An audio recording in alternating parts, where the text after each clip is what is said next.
मंचासीन मुख्य अतिथि जिलाधिपति संघ के पूर्व अध्यक्ष श्री मुकेश अवधिया जी, श्री बारमाटे साहब, श्री सरार भाई, पूर्व उपाध्यक्ष एवं चुनाव अधिकारी रहे बड़े भाई अरुण हुसैन जी, साथ ही इंडियन लीगल प्रोफेशनल एसोसिएट एवं SC/ST एडवोकेट वेलफेयर एसोसिएशन के समस्त पदाधिकारी और इस कार्यक्रम का आयोजन करने में अग्रणी भूमिका निभाने वाले भाई योगेंद्र गुर्देकर जी, भाई धनीराम बागमारे जी एवं इनकी समस्त टीम इस कार्यक्रम के आयोजन को कराने में बहुत धन्यवाद की पात्र हैं। आज हम दो महामानवों की संयुक्त जयंती के अवसर पर यहाँ उपस्थित हुए हैं। जैसा कि मुकेश जी ने कहा था कि पूर्व वक्ता इतना बोल चुके होते हैं कि मुख्य अतिथि के पास घूमने के लिए कुछ नहीं रहता, और मेरा नंबर तो मुख्य अतिथि के बाद ही आता है। तो जो कुछ मेरे पास बचा था वो भी हमारे मुख्य अतिथि महोदय ने बोल चुके हैं। फिर भी मैं ज्योतिबा फुले, जिनका जन्म 11 अप्रैल 1827 हुआ था, इनकी 200वीं जन्म जयंती प्रारंभ हो रही है। श्री ज्योतिबा फुले महान विचारक, समाज सुधारक, लेखक थे, जिन्होंने वंचितों, महिलाओं, किसानों एवं युवाओं के लिए अपना जीवन समर्पित कर दिया था। 1848 में उन्होंने सत्य शोधक समाज नाम की संस्था की स्थापना की थी, और जिसके माध्यम से उन्होंने अपनी पत्नी सावित्रीबाई फुले के साथ मिलकर भारत का पहला महिला स्कूल खोला, जिसकी पहली महिला शिक्षक सावित्रीबाई फुले थी, एवं भारत की पहली मुस्लिम महिला शिक्षक फातिमा जी थी। ज्योतिबा हमेशा शिक्षा पर जोर दिया करते थे, युवाओं को शिक्षित करो, किसानों को भी शिक्षित करो, महिलाओं की शिक्षा पर उनका बहुत योगदान था, जिसके बारे में पूर्व वक्ताओं ने इस कार्यक्रम में बताया। साथ ही विधवा महिलाओं के पुनर्विवाह के वे पक्षधर थे, क्योंकि उस समय विधवा महिलाओं को भी अपने ही परिवार में काफ़ी अपमान और पीड़ा का सामना करना पड़ता था। उस समय बाल विवाह भी प्रचलित में था, जिसमें छोटी छोटी अबोध बच्चों का विवाह करा दिया जाता था, जिनको विवाह का अर्थ भी नहीं पता था। उसके भी वो बाल विवाह के बहुत विरोधी थे।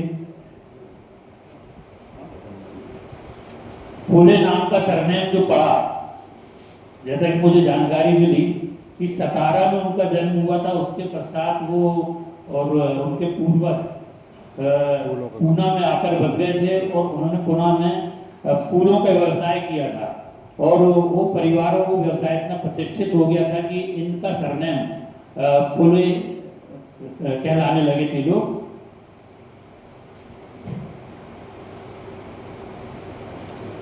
फुले दंपत्ति के द्वारा महिलाएं, पिछड़े, युवा, वंचित वर्ग एवं समाज के लिए जो जो कार्य किए गए, यदि यह कहा जाए, यदि ज्योतिबा फुले शिक्षा का द्वार समस्त लोगों के लिए नहीं खोलते, तो शायद बाबा साहब भीमराव अम्बेडकर को भी बहुत तकलीफें झेलना पड़ती। तो उनके द्वारा जो शिक्षा को महत्व दिया गया, तत्पश्चात आज तक जो हम लोग शिक्षित हो रहे हैं, महिलाएं शिक्षित हो रही हैं, युवा शिक्षित हो रहे हैं, किसानों को उनका हक मिल रहा है, नए नए आज योजनाएं बन रही हैं, ये सब उस समय की सोच का परिणाम है, जिसके सुखद परिणाम हम आज प्राप्त कर रहे हैं। अतः मैं दोनों महामानवों को के जन्मदिन पर आप सभी को हार्दिक बधाई देता हूं, और जिला अधिवक्ता संघ को आपके द्वारा, जो एसोसिएशन के द्वारा जो मोमेंटो प्रदान किए गए हैं, इसे हम स्वीकार करते हैं, और इसके लिए आपको हम धन्यवाद प्रस्तुत करते हैं। साथ ही आयोजनकर्ता संस्था जो है, उसका भी हम बहुत बहुत आभार व्यक्त करते हैं, और साथ ही आश्वस्त भी करते हैं कि जब भी इस प्रकार के कार्यक्रम जिसमें कि वकीलों को या हम लोगों को कुछ ना कुछ ज्ञान हासिल हो, ऐसे कार्यक्रम आप जिला अधिवक्ता संघ सीवनी में आयोजित करते रहें, जिसके लिए हमारा आपको पूर्ण सहयोग समर्थन हमेशा प्राप्त होता रहेगा। धन्यवाद। जय हिंद, जय भारत। धन्यवाद अध्यक्ष जी।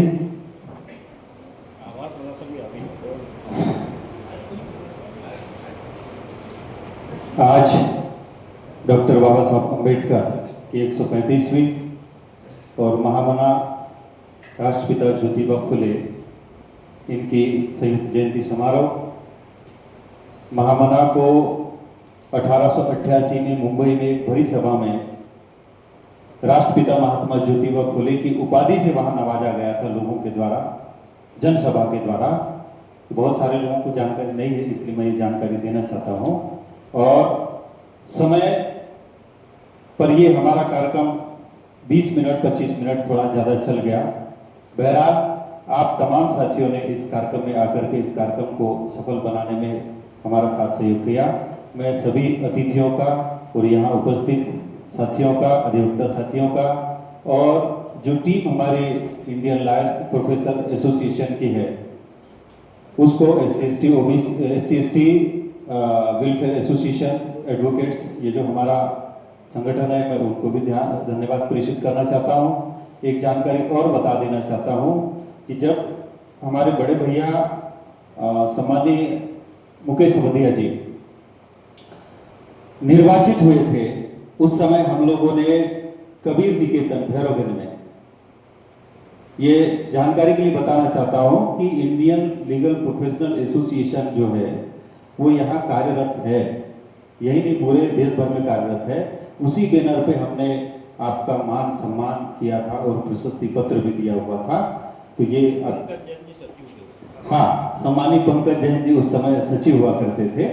तो ये लगातार यहाँ कार्यरत है। मैं पुनः आप सभी को एक बार इस कार्यक्रम में पहुंचने के लिए, अपना साथ सहयोग देने के लिए, सम्मान देने के लिए मैं आपका आभार व्यक्त करता हूं। और भविष्य में आपका साथ सहयोग मिलेगा तो और इससे बेहतर कार्य करने के लिए हम प्रतिबद्ध हैं। आपने अपना कीमती समय दिया, इसके लिए आप सभी का आभार, धन्यवाद, साधुवाद।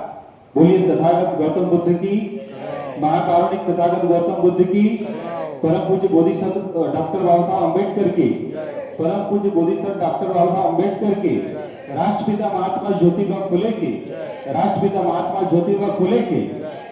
धन्यवाद।